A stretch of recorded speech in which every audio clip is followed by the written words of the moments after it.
សម្ដេចគតិប្រិទ្ធបណ្ឌិតប៊ុនរ៉ានីហ៊ុនសែនចុះសួរសុខទុក្ខវីរៈយុវជនដែលរងរបួសក្នុងសមរភូមិកំពង់សម្រាកព្យាបាលនៅតាមមន្ទីរពេទ្យដោយក្តីក្តុកក្តួលរំជួលចិត្តអាណិតអាសូរនិងក្តីបារម្ភទាំងថ្ងៃទាំងយប់នៅរសៀលថ្ងៃទី15ខែធ្នូម្សិលមិញនេះសម្ដេចគតិប្រិទ្ធបណ្ឌិតប៊ុនរ៉ានីហ៊ុនសែនប្រធានកាកបាទក្រហមកម្ពុជាបានអញ្ជើញចុះសួរសុខទុក្ខនិងនាំយកអំណោយមនុស្សធម៌ផ្ដល់ជូនវីរៈយុវជនការពារបូរណភាពទឹកដីដែលរងរបួសក្នុងសមរភូមិ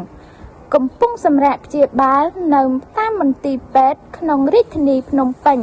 សម្ដេចគតិប្រិទ្ធបណ្ឌិតប៊ុនរ៉ានីហ៊ុនសែនតែងតែមានក្តីបារម្ភខ្វល់ខ្វាយគ្រប់វិនាទីដោយមិនរំលងនោះឡើយចំពោះសុខទុក្ខរបស់បងប្អូនវីរៈយុវជននិងក្រុមគ្រួសារព្រមទាំងប្រជាជនរងគ្រោះនិងងាយរងគ្រោះបំផុតដែលកំពុងជួបប្រទះនៅទុក្ខលំបាកព្រោះថាទុក្ខលំបាករបស់បងប្អូនប្រជាពលរដ្ឋទាំងអស់គឺជាទុក្ខលំបាកផ្ទាល់របស់សម្ដេច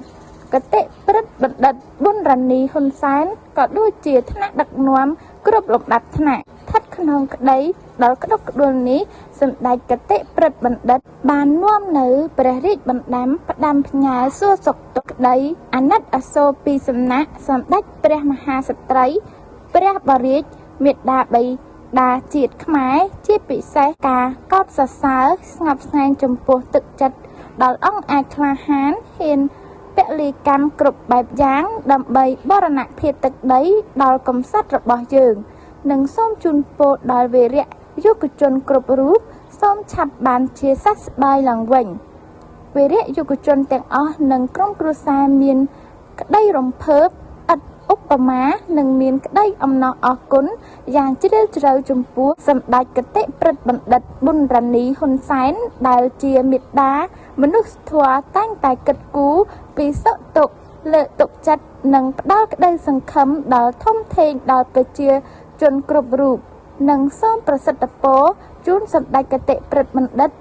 សម្ដេចតេជោហ៊ុនសែនសម្ដេចធិបតីហ៊ុនម៉ាណែតនិងលោកជំទាវបណ្ឌិតពេជ្រច័ន្ទមនីគ្រប់លំដាប់ថ្នាក់សូមមានសុខភាពល្អបរិបូរណ៍កម្លាំងខ្លាំងក្លាយុនាយុយឺនយូរដើម្បីជាម្លប់ដល់កក់ក្ដៅដល់ប្រជាជនជារៀងដរាប